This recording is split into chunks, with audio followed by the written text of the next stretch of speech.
The Gemara in Shabbos on Daf Kuf Lamed Hey discusses the issue of Milah. Actually, the whole 19th parak in Shabbos discusses the Mitzvah of Milah. But the Gemara specifically deals with the beginning of Parshas Tazria, which deals with Isha ki Tazria v'yoldo Zochar, the connection between a woman giving birth naturally and becoming Tameh 7 days. On the 8th day we have the Bris Milah, because the Torah doesn't want that everyone else is besimchat the Milah and a husband and wife can't be together. So 7 days she's Tameh, on the 8th day she's Tahar. We go ahead and we do the Bris Milah. So the Gemara, we know the Gemara tells us we're going to Uvayom Hashmini, Uvayom Afilu V'Shabbos. We have a halacha that we do Milah 365 days a year, 354 days a year, 383 days a year, depending on leap year, solar year, lunar year. We do a Milah every day. Milah is docha everything. Yom Hashmini, that's a Milah Bizmana. If the 8th day falls out on Shabbos, falls out on Yom Kippur, Shabbos, Yom Kippur, we do a Milah. However, it's a Milah Shelo Bizmana, so then we do not do it. So there's a Gemara has a question regarding a C-section baby, whether if you do a bris on Shabbos, what's the shaila? So obviously if a C-section baby is born on Tuesday, you do the bris on the following Tuesday. So why should it make a difference if the C-section baby is born on Shabbos? We know it's day 8, so it seems to be a Milah Bizmana, so why can't we do it? So that's a discussion in the Gemara. When is the actual date for a C-section baby? Is a C-section baby day 1 or day 8? So it's a Sveika Dedina.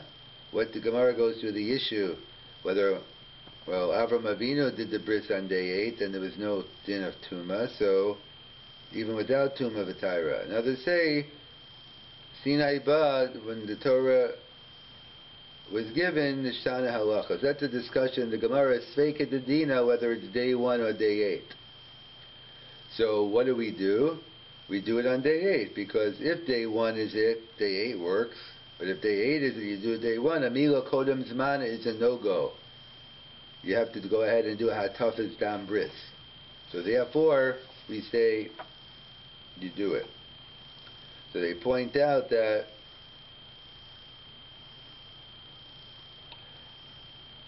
hence we say a C-section baby we don't do on Shabbos because it's a Safek Milah Bizmana.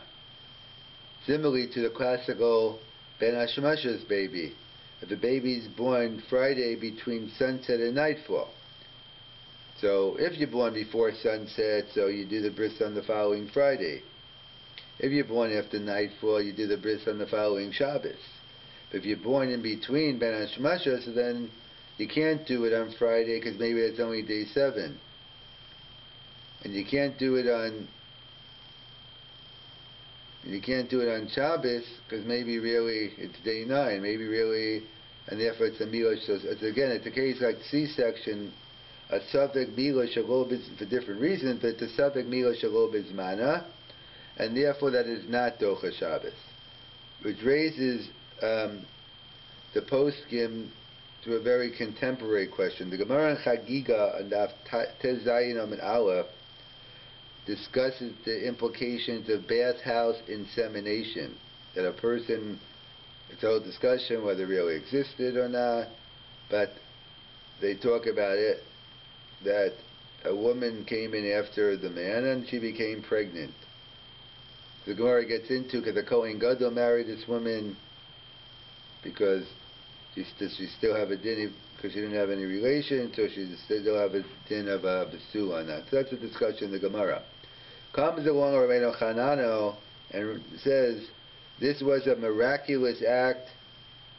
It wasn't a normal way of becoming pregnant, and therefore a woman does not become ritually impure. She doesn't become tameh.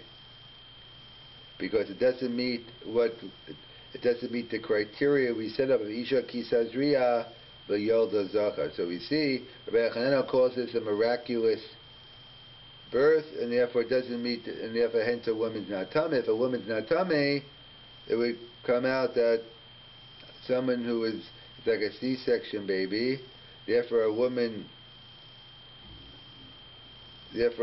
someone who's conceived in a bathhouse insemination does not do a bris milah on Shabbos.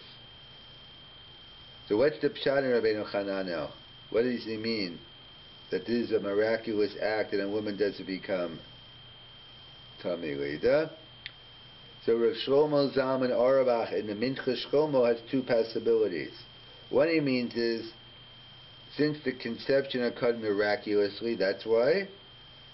Or perhaps not. It doesn't mean that much. As long as she wasn't in the normative way. It wasn't through relations. It was through some other way, and therefore she doesn't become tummy. So that's to Rav Shlomo. So Rav Shlomo Zalman raises these two possibilities in Rabbeinu Chananel. So, and therefore, how does Rav Shlomo Zalman? He passed into Chumrah. He says, like, someone who becomes pregnant in the bathhouse, so i.e. someone who becomes pregnant through artificial insemination or in vitro, any of these other modern times.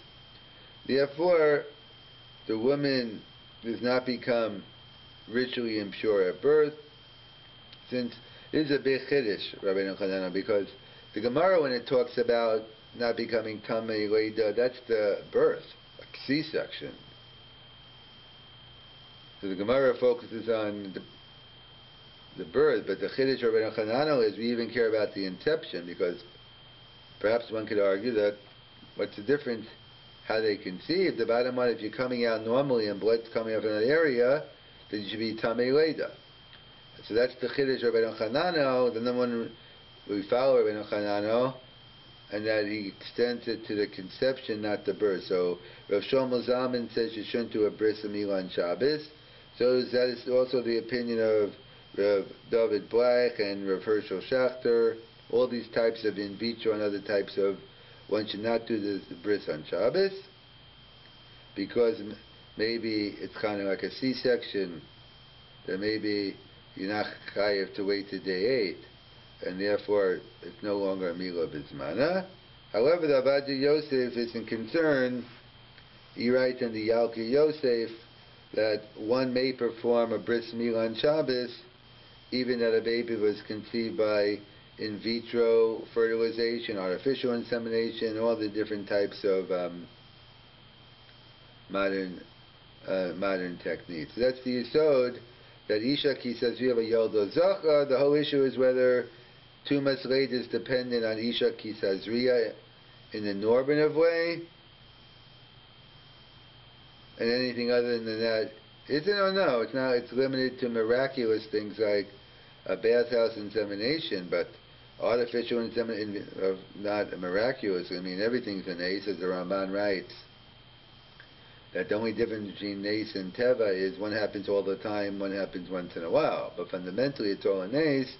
So therefore, that's a discussion over here on some of the issues regarding milah.